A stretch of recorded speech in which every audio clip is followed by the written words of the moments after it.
Sagittarius, welcome to your March 2020 general tarot reading. I'm Rena, putting all these little piles, and then I'm just going to cash. I keep getting that card. Why do I keep getting that card? That's our card. That probably is our card too. Good. Well, no. Why am I saying good? But at least it's... I'm going to pick an additional card. Okay. Just collecting all these thingies. Okay. So the heart of the matter for March is the Ace of Swords. That's very interesting because I'm a Sun in Sag myself, also Mercury in Sagittarius. And this is gaining mental clarity. And I was just thinking, because I was doing, some other reading, and I was just thinking about myself and thinking about Pisces, Neptune and Pisces, and, those of us who are Sagittarian sun sign. We have a square with Pisces, and that, but I mean, in my particular case, also the moon was opposing Pisces, Neptune, just very on top of it, and I was just feeling so disoriented, and now I think it's probably because of the transiting Neptune, because it's just this overwhelming thing. Well,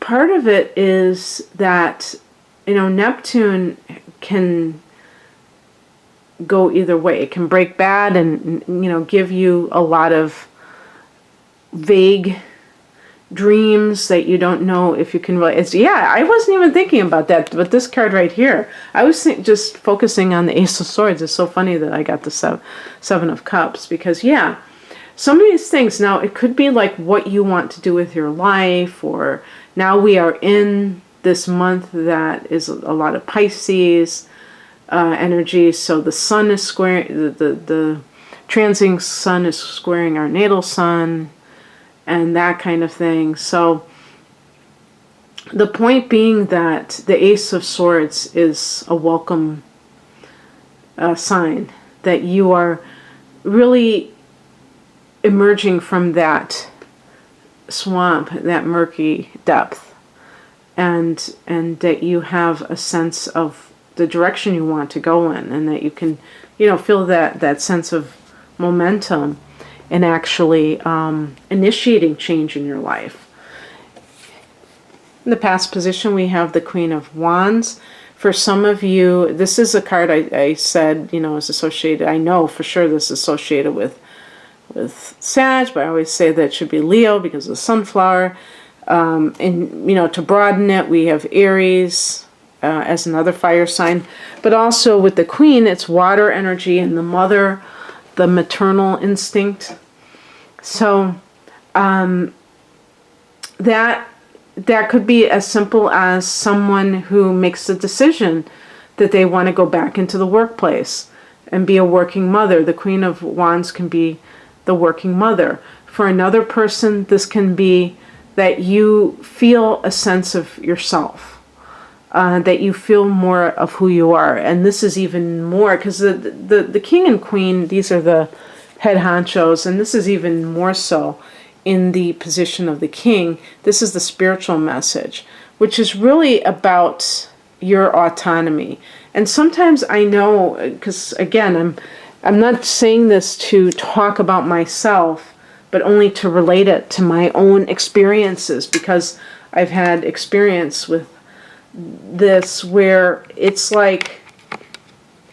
it feels kind of confusing to try to assert yourself in the world, because we're kind of trained not to do our own thing. We're trained to go to school and listen to experts, work for somebody else. And so if you have maybe you started a business and you just feel like unsure about it, you may regain your confidence in March. And certainly when this, towards the latter part of March, that's going to be when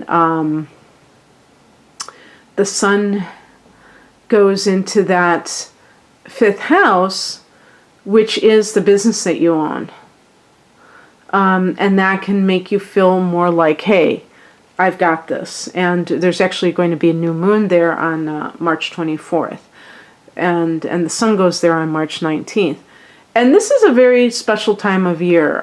This is a month of change because of the spring equinox, if you will, and that kind of change with the sun going into a cardinal sign.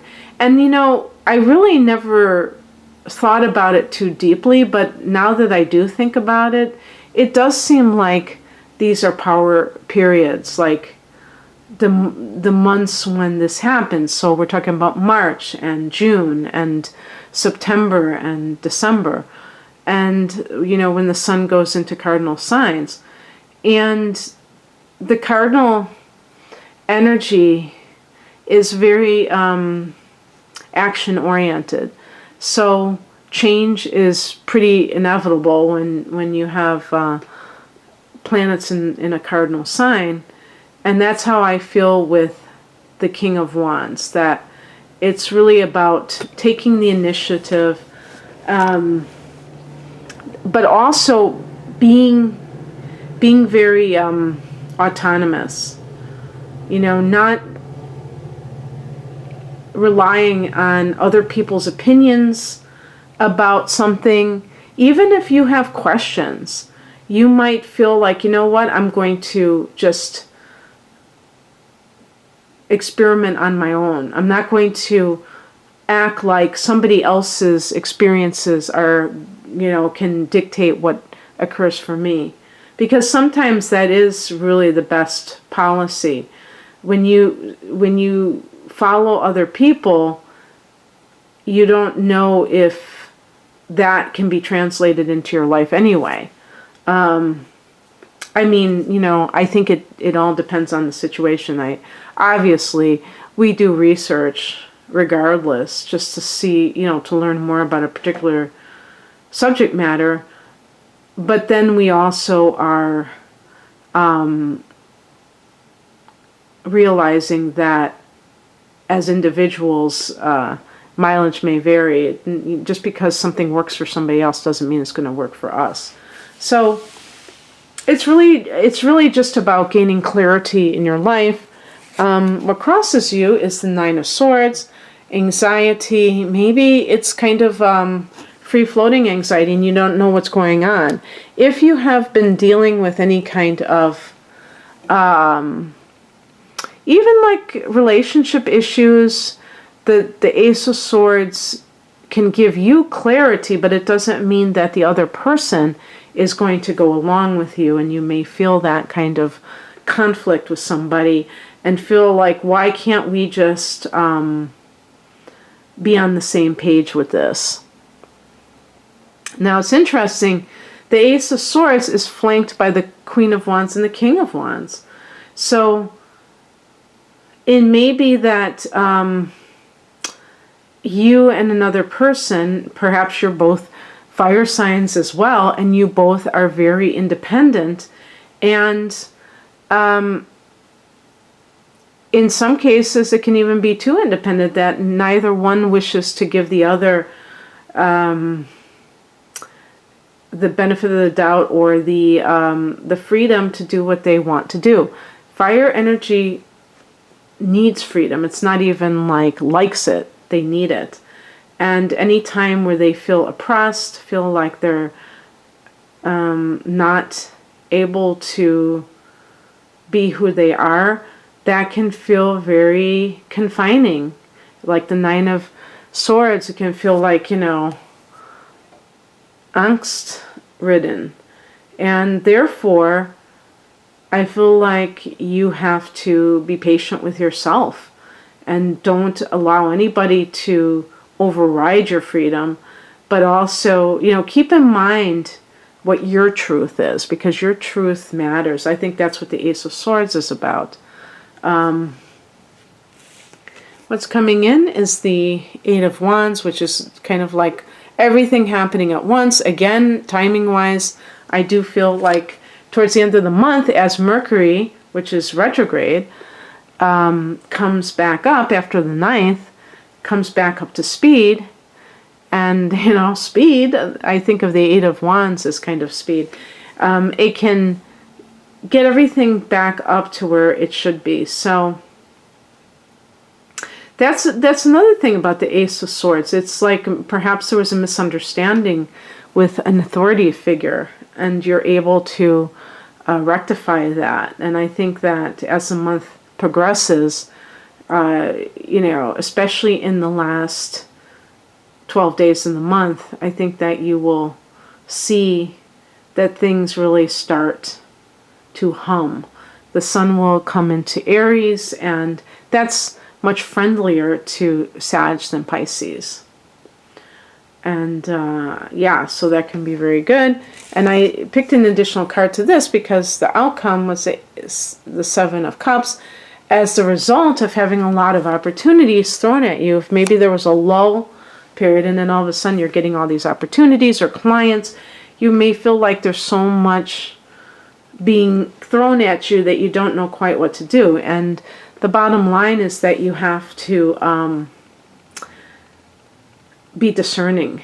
You may, if you've had kind of a dry spell with something, you may be tempted to just take whatever, you know, the first offer. But if you're getting multiple offers, it's always a good idea, not just for this reading, to really investigate.